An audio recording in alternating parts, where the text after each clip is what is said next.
কারণ সূর্যোদয়ের পরে আল্লাহ রাসূল সাল্লাল্লাহু আলাইহি ওয়াসাল্লাম পড়েছেন, সূর্য উদয় হওয়ার পর 1 বর্ষা পরিমাণ সূর্য উপরে ওঠার পরে, যেটা হয়তোবা সূর্য উদয়ের পরে 15 মিনিট পরে হয়।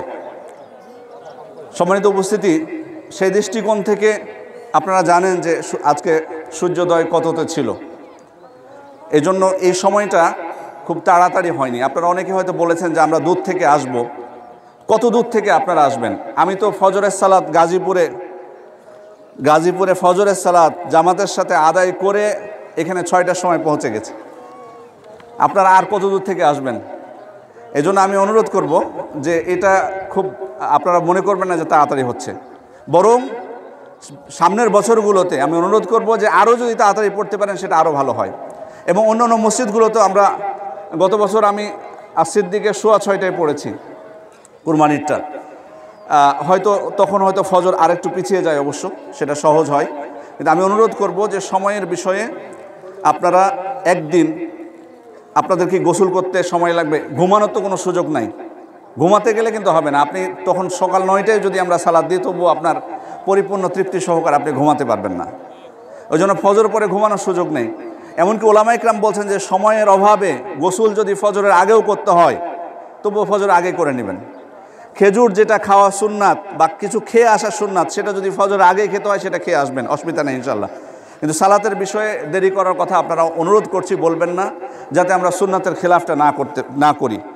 আল্লাহু আকবার, আল্লাহু আকবার, লা ইলাহা ইল্লাল্লাহু, আল্লাহু আকবার, আল্লাহু আকবার, ওয়ালিল্লাহিল হামদ। সম্মানিত মুসল্লিবৃন্দ, আমরা আল্লাহ তাআলার শুকরিয়া, রমাদান শেষ করেছি। রমাদানে প্রত্যেকে আমরা কি আমল করেছি সেটা আমরা ভালো করে জানি। প্রত্যেকটা আমল আমাদের ভালো হোক মন্দ হোক সেটা কিন্তু লিপিবদ্ধ আছে। কিয়ামতের দিনের প্রতিদান আমরা পাবো। ইয়াউমা তাজিদু কুল্লু নাফসিন মা আমিলাত মিন খায়রিন মুহদারা ওয়া মা আমিলাত মিন সু, অর্থাৎ প্রত্যেক ব্যক্তি সৎ যেটা আমল করবে বা অসৎ যেটাই আমল করুক না কেন সেটা সে উপস্থিত পাবে, সেটা সে দেখতে পাবে কিয়ামতের দিন। আল্লাহ তাআলা বলবেন কিয়ামতের দিন, ইয়া ইবাদি ইন্নামা হিয়া আমালুকুম উহসিহা লাকুম, হে আমার বান্দারা, এগুলো হচ্ছে তোমাদের আমল, আমি এগুলোকে গুনে গুনে তোমাদের জন্য সংরক্ষিত করে রেখেছি। সুম্মা ইউআফিকুম ইয়াহা, এবং আমি এখন এগুলোর প্রতিদান তোমাদেরকে পরিপূর্ণরূপে দেব। ফামান ওয়াজাদা খায়রান ফালিহমাদিল্লাহ, সুতরাং কেউ যদি ভালো কিছু পেয়ে থাকে সেজন্য আল্লাহর শুকরিয়া আদায় করে। ওমান ওয়াজাদা গায়রা যালিকা ফালা ইয়ালুমান্না ইল্লা নাফসা, কেউ যদি এর ব্যতিক্রম কিছু পেয়ে থাকে সেজন্য নিজেকেই শুধুমাত্র তিরস্কার করে, নিজেকেই শুধুমাত্র দোষারোপ করে। অতএব যদি ভালো আমল করে থাকি ইনশাআল্লাহ আল্লাহ তাআলার কাছে আমরা প্রতিদান পাব। মন্দ কোনো কিছু হয়ে থাকলে মৃত্যুর আগ পর্যন্ত তওবার সুযোগ আছে। মন্দ খারাপ কিছু যদি করে থাকি মৃত্যুর আগ পর্যন্ত তওবার সুযোগ আছে, আমরা আল্লাহ তাআলার কাছে তওবা করব। সম্মানিত উপস্থিতি, প্রত্যেক মুমিন ব্যক্তি রমাদানের এই দীর্ঘ আমল, অনেক আমল শেষ করার পর তার যে অনুভূতিটা হবে, তার যে কামনাটা হবে যে যাতে এই আমলটা আল্লাহ তাআলার কাছে কবুল হয়। এবং অবশ্যই মুমিন হিসেবে একটা আশঙ্কাও থাকবে যে হয়তো আমার ত্রুটি বিচ্যুতির কারণে আমলটা হয়তো আল্লাহ তাআলার কাছে কবুল হলো না। ওয়াল্লাযীনা ইউতুনা মা আতাউ ওয়া কুলুবুহুম ওয়াজিলা, আল্লাহ তাআলা বলছেন তারা যায় দান করে তাতে তাদের অন্তর প্রকম্পিত থাকে। আয়েশা রাদিয়াল্লাহু আনহা আল্লাহ রাসূল সাল্লাল্লাহু আলাইহি ওয়াসাল্লামকে জিজ্ঞেস করলেন, আহুমুল্লাযীনা ইয়াশরাবুনাল খামরা ওয়া ইউসরিকুন, আল্লাহ রাসূল তারা কি তারাই? কাদের কথা আল্লাহ তাআলা বলেছেন? যারা মদ পান করে, চুরি করে, তাদের কথা কি আল্লাহ বলেছেন? আল্লাহ রাসূল বলছেন, লা ইয়া বিনতাস সিদ্দিক, হে সিদ্দিকের কন্যা, আল্লাহ তাদের কথা বলেননি, বরং বলেছেন ওয়ালাকিন্নাহুমুল্লাযীনা ইয়াসুমুন ওয়া ইউসাল্লুন ওয়া ইয়াতাসাদ্দাকুন, আল্লাহ তাদের কথা বলেছেন যারা সালাত আদায় করে, যারা সিয়াম পালন করে, যারা সদাকা করে। ওহুম ইয়াখাফুনা আল্লা ইউকবালা মিনহুম, তারা ভয় পায় যে তাদের আমলটা হয়তো আল্লাহ তাআলা কবুল করবেন না। এই জন্য আমল করেছি বলে আমি 100% ধরে নিব যে আমার আমল কবুল হয়ে গেছে, এটা যেন না হয়। আশা অবশ্যই থাকবে, তবে সাথে আশঙ্কাও থাকে। আশঙ্কা থাকলে উপকার হবে কি, আমরা আরও চেষ্টা করব বেশি বেশি যাতে আল্লাহ তাআলার কাছে আমল কবুল হয় এবং নিজের যে ভুল ত্রুটিগুলো হয়ে যাচ্ছে সেটির জন্য আল্লাহ তাআলার কাছে ক্ষমা প্রার্থনা করব। আমাদের মধ্যে সফল হচ্ছে ওই ব্যক্তি যে নিজের ত্রুটিগুলোকে, পাপগুলোকে আল্লাহ তাআলার কাছে ক্ষমা করে নিতে পেরেছে। এই জন্য ইবনে মাসউদ রাদিয়াল্লাহু আনহু রমাদানের শেষ রাত্রিতে তিনি বের হতেন, বের হওয়ার পর তিনি বলতেন, মান হাযাল মাকবুলুল লাইলা ফানুহান্নি, এই রাত্রে কার আমল কবুল করা হয়েছে, কে কবুলকৃত আল্লাহ তাআলার পক্ষ থেকে, আমি তাকে অভিনন্দন জানাবো। ওমান হাযাল মাহরুমুল মারদুদুল লাইলা ফানুআজি, আর কার আমল ফেরত দেওয়া হয়েছে কে আল্লাহ তাআলার কাছে কবুল হতে পারেনি, কার আমল কবুল হয়নি, আমি তাকে শোক বার্তা জানাবো, আমি তাকে সান্ত্বনা দিব। তারপর তিনি বলছেন আইয়ুহাল মাকবুল ও হানিয়ান, হে যার আমল কবুল করা হয়েছে তোমাকে অভিনন্দন। ও আইয়ুহাল মারহুমুল মারদুদ ও জাবার আল্লাহ মুসিবাতাকা, আর যার আমল ফেরত দেওয়া হয়েছে আল্লাহ যেন তোমার মুসিবত দূর করে দেন। ওয়াহিব ইবনুল ওয়ার্দ তিনি একটা সম্প্রদায়কে পেলেন যে ঈদের দিন তারা খুব অট্ট হাসি হাসতেছে, হাস্যরসে লিপ্ত। তো তিনি তাদেরকে দেখে একটু ক্ষোভ প্রকাশ করলেন। তিনি বললেন ইনকানা হাউলাই তুকুব্বিলা মিনহুম সিয়ামুহুম ফামা হাযা ফি'লুশ শাকিরিন, এই যে তারা এত হাসাহাসি করছে, অট্ট হাসি হাসতেছে, হাস্যরসে লিপ্ত, এদের যদি সিয়াম কবুল হয়েও থাকে তবুও তো এটা কৃতজ্ঞদের কাজ না। তারপর বলছেন ওয়া ইন কানা লাম ইউতাকাব্বাল মিনহুম সিয়ামুহুম ফামা হাযা ফি'লুল খায়ফিন, আর যদি তাদের সিয়াম কবুল না হয়ে থাকে তাহলে তো এটা ভীত শঙ্কিতদেরও কাজ না। মানে এভাবে অট্ট হাসি কেন, হাস্যরসে কেন লিপ্ত? স্বাভাবিক থাকতে হবে। সম্মানিত উপস্থিতি, এই জন্য আমরা আল্লাহ তাআলা আমাদের জন্য এই দিন নির্ধারণ করে দিয়েছেন, এটা আমাদের উৎসবের দিন, কিন্তু মনে রাখতে হবে যে আমাদের উৎসব কিন্তু ইবাদতের সাথে সংশ্লিষ্ট। পুরো একটা মাস অনেক বেশি বেশি ইবাদত আমরা করেছি, এবং আজকেও কিন্তু উৎসবের দিন শুরু করেছি ইবাদতের দিয়ে, তাকবীর পাঠ করেছি, আল্লাহ তাআলা জিকির করতেছি, সালাত আদায় করতেছি। এরপরে শরীয়তের বিধিনিষেধের মধ্যে, গণ্ডির মধ্যে যেগুলো বৈধ সেগুলো দ্বারা আমরা আনন্দ করতে পারবো। কিন্তু এখানে যাতে অতিরঞ্জন না হয়ে যায়, কোনো পাপের কাজ আমরা না করে ফেলি। উৎসবের দোহাই দিয়ে বলবো যে আজকে একটা দিন তো, বছরে 2টা দিন একটু আনন্দ ফুর্তি করুক বা আমরা একটু আনন্দ ফুর্তি করি না, শরীয়তের গণ্ডির বাইরে যাওয়ার কোনো সুযোগ নেই। সুফিয়ান আস-সাউরি রাহিমাহুল্লাহ তার সাথীরা তার সাথে বের হলেন ঈদের দিন। তো তার সাথীদেরকে লক্ষ্য করে তিনি বললেন ইন্না আউয়ালা মা নাবদাউ বিহি ফি ইয়াউমিনা হাযা গদ্দুল বাসর, আজকের এই ঈদের দিন আমরা যে কাজটা দিয়ে শুরু করব ঈদের দিন, সেটা হচ্ছে আমরা আমাদের চক্ষুকে অবনত করব।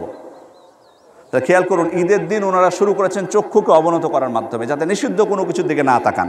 আর আমাদের ঈদ আসলে আরও বেশি হারাম জিনিসের প্রতি তাকানোর উৎসব বেড়ে যায়, আরও প্রস্তুতি নেওয়া হয়। সারা বছর তো সিনেমা হয়, সারা বছর তো নাটক হয়, ঈদ উপলক্ষে আরও বেশি বেশি সিনেমা তৈরি করা হয়, ঈদ উপলক্ষে বিশেষভাবে আরও বেশি নাটক তৈরি করা হয়। ঈদের প্রথম দিন, ঈদের দ্বিতীয় দিন, ঈদের তৃতীয় দিন, চতুর্থ দিন, পঞ্চম দিন, 10 দিন পর্যন্ত নাটক সিনেমায় ভরপুর। তাহলে দেখুন সালাফদের কাজ কি, তারা ঈদ শুরু করেছেন চক্ষুকে অবনত করার মাধ্যমে, আর আমরা চক্ষুকে খুলে দেওয়ার মাধ্যমে, আরও উন্মুক্ত করে দেওয়ার মাধ্যমে। আপনাদের এলাকার কথা বলতে পারবো না, আমাদের গ্রামে গঞ্জে আগে দেখতাম, এবং মোবাইল আসার পর হয়তো একটু কমেছে, ঈদের সালাত পড়ে এসে ওই যুবক পোলাপানদের কাজ ছিল সিনেমা হলে যাওয়া। আমি জানি না এদিকে এই রীতি ছিল কিনা ঈদের দিন বিশেষভাবে। তাহলে তাদের কাজের সাথে আমাদের কাজের পার্থক্যটা কোথায়? সম্মানিত উপস্থিতি, আসলে ঈদ কাদের জন্য? ঈদটা আসলে কাদের জন্য? যারা আসলে রমাদান মাসটা সিয়াম সাধনার মাধ্যমে, ইবাদতের মাধ্যমে কাটিয়েছেন, ভালোভাবে কাটিয়েছেন, তারা আল্লাহর শুকরিয়া আদায় স্বরূপ ঈদ উৎসব পালন করবেন। কিন্তু যারা এর সাথে সংশ্লিষ্টতা নেই, পাপে নিমজ্জিত ছিল, এই জন্য সম্মানিত উপস্থিতি আমাদের জন্য যেটা বৈধ করে দেওয়া হয়েছে, ঈদ উপলক্ষে আমরা নতুন পোশাক পরতে পারি, কোনো অসুবিধা নেই, সুন্দর পোশাক পরিধান করতে পারি, পোশাক ক্রয় করতে পারি। কিন্তু তাই বলে পুরো রমাদান মাস মার্কেটগুলো ভরপুর থাকবে, বেগানা নারীরা বেপর্দা হয়ে মার্কেট করতে যাবে, এটা তো কখনো কোনো মুসলিমের এটা কাজ হতে পারে না। এবং ঈদ আসলে তাদের জন্য না যারা পুরো রমাদানটা কাটিয়েছে এই মার্কেটের মাধ্যমে, ওই চিন্তা ভাবনার মাধ্যমে বেপর্দা হয়ে বের হয়েছে। এবং আমাদের ছেলেরাও, সবাইকে বলতেছি, আমরা যদি বাস্তবে সতর্ক হই, কেন এই নতুন পোশাকটা আমরা ঈদের রমাদানের আগে ক্রয় করতে পারি না? সুযোগ আছে, কোনো অসুবিধা নেই। নাকি নতুন কোয়ালিটির অপেক্ষায় থাকি যে ঈদ উপলক্ষে নতুন কোয়ালিটি আসবে, সবাই দেখাবে, তারপর তখন আমি যাব। সম্মানিত উপস্থিতি, দেখুন ওমর ইবনে আব্দুল আজিজ রাহিমাহুল্লাহ, তার মেয়েরা, তিনি একজন শাসক ছিলেন, বাদশাহ ছিলেন, তার জীবনটা দেখুন, তার মেয়ে কন্যাদেরকে তিনি ঈদের নতুন পোশাক কিনে দেননি। তার কন্যারা এসে বলছেন যে সবাই তো নতুন পোশাক পরতেছে, আমাদের নতুন পোশাক নেই। তখন তিনি তাদেরকে উত্তরে বলেছিলেন লাইসাল ঈদু মিন লুবসিল জাদিদ ওয়া ইন্নামাল ঈদু লিমান খাফা ইয়াউমাল ওয়াঈদ, নতুন পোশাক পরার নাম ঈদ নয়, ঈদ তো হচ্ছে তাদের জন্য যারা প্রতিদান দিবসকে ভয় পায়, তাদের জন্য। বাস্তবিক তো তাই, যারা প্রতিদান দিবসকে, কিয়ামতের দিবসকে ভয় পায়, তাদের জন্য ঈদ। তার ছেলেদের ক্ষেত্রে আরেকটি ঘটনা বর্ণিত হয়েছে। তার এক ছেলে ঈদের দিন তিনি দেখলেন যে পুরাতন পোশাক পরে, জীর্ণশীর্ণ পোশাক পরে সাথীদের সাথে খেলা করতে যাচ্ছে। ওমর ইবনে আব্দুল আজিজ তার দিকে তাকিয়ে কাঁদতে শুরু করেছেন। তার ছেলে তখন তাকে জিজ্ঞেস করছেন, মা ইউবকিকা ইয়া আবাতা, আব্বা আপনি কেন কাঁদছেন? তখন তিনি তার ছেলেকে বলছেন, আখাফু আন তাখরুজা ইয়া বুনাইয়া ফি হাযিহি সিয়াব আর-রিসা ইলা সিবিয়ান লিতালআবা মাহুম ফায়ানকাসিরু কলবাক। তুমি এই জীর্ণশীর্ণ পুরাতন পোশাক পরে তোমার সাথীদের সাথে খেলতে বের হবা এখন, আর তারা নতুন পোশাক পরে আছে। তো তাদের মধ্যে যখন তুমি যাবা খেলতে, তাদের এই নতুন পোশাক দেখে তোমার অন্তরটা ভেঙে যেতে পারে। তখন ছেলে উত্তর দিচ্ছেন, ইন্নামা ইয়ানকাসিরু কলবু মান আসা মাওলাহু ওয়া আক্কা উম্মাহু ওয়া আবাহ। আব্বা, অন্তর ভেঙে যাবে তার যে তার রবের অবাধ্য হয়েছে, অন্তর ভেঙে যাবে তার যে তার পিতামাতার অবাধ্য হয়েছে। আমি তো আপনার অবাধ্য হইনি, আমি তো আমার পিতামাতার অবাধ্য হইনি। ওয়ারজু আন ইয়াকুন আল্লাহ রাদিয়ান আন্নি বিরদাকা আন্নি আবি। আমি আশা করি আপনি যে আমার প্রতি সন্তুষ্ট আছেন, এর মাধ্যমে আল্লাহ তাআলা আমার প্রতি সন্তুষ্ট হবেন। সুবহানাল্লাহ। তাহলে দেখুন সম্মানিত উপস্থিতি, আমরা বলছি না আপনারা কিনবেন না, কিন্তু মূল লক্ষ্য যাতে এটা না হয়ে যায় নতুন পোশাক পরে এবং সেটাকে প্রদর্শন করা। বিশেষ করে যারা আমরা আমাদের কন্যাদেরকে নতুন পোশাক কিনে দিয়েছি, সতর্ক থাকবেন। হ্যাঁ, নতুন পোশাক পরতে পারে, বাড়ির মধ্যে পরতে পারে, মাহারামদের সামনে পরতে পারে, কিন্তু সেটাকে পরপুরুষের সামনে প্রদর্শন করবে, এটার নাম ঈদ কখনোই নয়। সম্মানিত উপস্থিতি, এই জন্য একজন বিদ্বান সালাফ তিনি বলেছিলেন, লিল মুমিনে খামসাতু আয়াদ, একজন মুমিনের 5টা ঈদ। কুল্লু ইয়াউমিন ইয়ামুরু আলাল মুমিন ওয়া লা ইউকতাব আলাইহি যাম ফাহুয়া ইয়াউমু ঈদ। মুমিন ব্যক্তি যখন এমন দিন পার করে যে দিনে তার নামে কোনো পাপ লিপিবদ্ধ করা হয়নি, ওটাই হচ্ছে তার ঈদের দিন। তারপর বলছেন যে ওই ঈদের দিন তো ওই ব্যক্তির জন্য সেদিন যেদিন সে ঈমানের সাথে দুনিয়া থেকে বিদায় নেয়, মৃত্যুবরণ করছে কিন্তু ঈমানের সাথে মৃত্যুবরণ করছে, এটাই হলো তার ঈদের দিন। ঈদের দিন সেটা ওই ব্যক্তির যেদিন পুলসিরাত সে নিরাপদে পার হয়ে যাচ্ছে। ঈদের দিন তো ওইটাই যেদিন সে জান্নাতে নিরাপদে প্রবেশ করছে। ঈদের দিন তো একজন মুমিনের জন্য সেটা যেদিন তার রবকে সরাসরি স্বচক্ষে সে প্রত্যক্ষ করছে। এগুলো হচ্ছে মুমিনের ঈদের দিন। এই জন্য মোদ্দা কথা হচ্ছে এখানে যে অবশ্যই ঈদের দিনে আমরা আনন্দিত হব। অনেকের ব্যক্তিগত সমস্যা থাকতে পারে, বালা মুসিবতে অনেকে আক্রান্ত, এরপরেও কিন্তু বলা যাবে না যে আমার ঈদ না বা আমার শোকের দিন, এটা কিন্তু বলা যাবে না। আমি জানি অনেকের হয়তো বাড়িতে অসুস্থ রোগী আছে, অনেকে বিভিন্নভাবে বালা মুসিবতে আক্রান্ত। আমরা দোয়া করি আপনাদের জন্য, আল্লাহ আপনাদেরকে বিপদ আপদ থেকে, বালা মুসিবত থেকে হেফাজত করুন। কিন্তু এটা বলা যাবে না যে আমার শোকের দিন আজকে, কারণ এই দিনটা যে উৎসবের দিন, এটা আল্লাহ তাআলা কর্তৃক নির্ধারিত। সে কারণে যথাসম্ভব খুশি থাকার চেষ্টা করতে হবে। আমার মনে যদি দুঃখ কষ্ট থাকে সেটা দূর করার চেষ্টা করতে হবে। সম্মানিত উপস্থিতি, আল্লাহ রাসূল বলছেন, লিসাইমে ফারহাতান, সিয়াম পালন করার জন্য 2টা আনন্দের সময় রয়েছে। ফারহাতুন ইনদা ফিতরি, তার ইফতারের সময়। ইফতার বলতে এখানে প্রতিদিনের যে ইফতার করি এটাও বোঝানো হতে পারে, অথবা এই যে ঈদুল ফিতর যেটা, অর্থাৎ পুরো রমাদান শেষ করা যেটা, এটাও উদ্দেশ্য হতে পারে। ও ফারহাতুন ইনদা লিকায়ে রাব্বিহি, আর তার রবের সাথে সাক্ষাতের সময়। সম্মানিত উপস্থিতি, এই জন্য মুসলিম হিসাবে আমি অনুরোধ করব যে আসুন আমাদের ঈদটা এমনভাবে পালন করি যাতে কিয়ামতের দিন আমরা মুক্তি পাই। তাহলে এটাই হবে আমাদের প্রকৃত ঈদ, এটাই হবে আমাদের প্রকৃত আনন্দের বিষয়। আমরা তাকবীর পাঠ করি, আল্লাহু আকবার, আল্লাহু আকবার, লা ইলাহা ইল্লাল্লাহু, আল্লাহু আকবার, আল্লাহু আকবার, ওয়ালিল্লাহিল হামদ। কিয়ামতের দিন আমরা যখন জান্নাতে প্রবেশ করব, আল্লাহ তাআলা জান্নাতবাসীদেরকে ডেকে বলবেন, ইয়া আহলাল জান্নাহ, হে জান্নাতবাসীরা। তখন তারা বলবেন, আল্লাহ আমরা উপস্থিত আছি। আল্লাহ তাআলা জান্নাতবাসীদেরকে জিজ্ঞেস করবেন, হাল রদিতুম, তোমরা কি সন্তুষ্ট হয়েছ? অর্থাৎ জান্নাতে তোমাদেরকে যে প্রতিদান দিচ্ছি, যে নিয়ামত দিচ্ছি, এটা পেয়ে তোমরা সন্তুষ্ট? তখন তারা বলবেন, ওমা লানা লা নারদা ওয়া ক্বাদ আ'তাইতানা মা লাম তু'তি আহাদাম মিন খালকিক। আল্লাহ আমরা কেন সন্তুষ্ট হব না? আপনি তো আমাদেরকে এমন কিছু দিয়েছেন যেটা বিশ্বের কাউকে আপনি দেননি। অসন্তুষ্ট কেন হব? আমরা অনেক সন্তুষ্ট হয়েছি। তখন তিনি বলবেন, আনা উ'তিকুম আফতাল মিন যালিক, আমি তোমাদেরকে এর থেকে ভালো কিছু দেব। তখন জান্নাতীরা আশ্চর্য হয়ে বলবেন, ওয়াইয়ু শিন আফতাল মিন যালিক, আল্লাহ এর থেকে কি উত্তম কোনো কিছু হতে পারে? যেটা দিয়েছেন এটাই তো অনেক কিছু।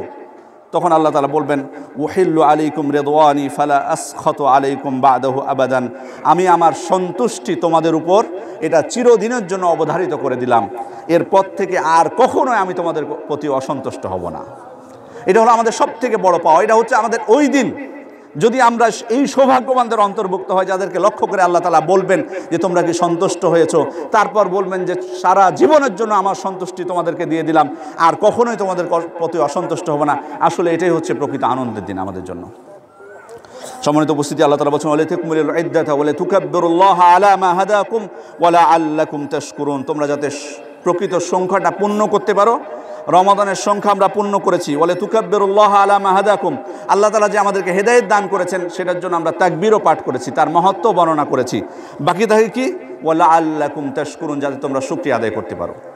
আমরা শুকরিয়া আদায় করব যে রমাদান মাসটা আমরা ভালোভাবে নিরাপদে থেকে সুস্থ থেকে সিয়াম পালন করে ইবাদতের মাধ্যমে কাটিয়ে শেষ করতে পেরেছি। আল্লাহ আমাদেরকে তৌফিক দান করেছেন, সেজন্য অবশ্যই আমরা যাতে শুকরিয়া আদায় করি। আমরা আল্লাহ তাআলা শুকরিয়া আদায় করে বলি আলহামদুলিল্লাহ। এবং আমরা যে নিরাপদে ছিলাম এটাও কিন্তু আল্লাহ তাআলার পক্ষ থেকে বড় নিয়ামত। আজকে আমরা প্রায় এখানে যারা আছি নিরাপদে পরিবার সহ ঘুমিয়েছি। আমাদের খাবার এখান থেকে ফেরার পর হয়তো রকমারি অনেক খাবার অপেক্ষা করছে আমাদের জন্য। খুব হয়তো কম মানুষ এখানে পাওয়া যাবে যার খাবার একেবারে টোটালি নেই, যাকাতুল ফিতরের জন্য অপেক্ষা করছে। এরকম এখানে পাওয়াটা দুষ্কর হবে। তাহলে এর থেকে আর বড় কি নিয়ামত হতে পারে? সুস্থ আছি আমরা, সুস্থ না থাকলে এখানে আমরা আসতে পারতাম না।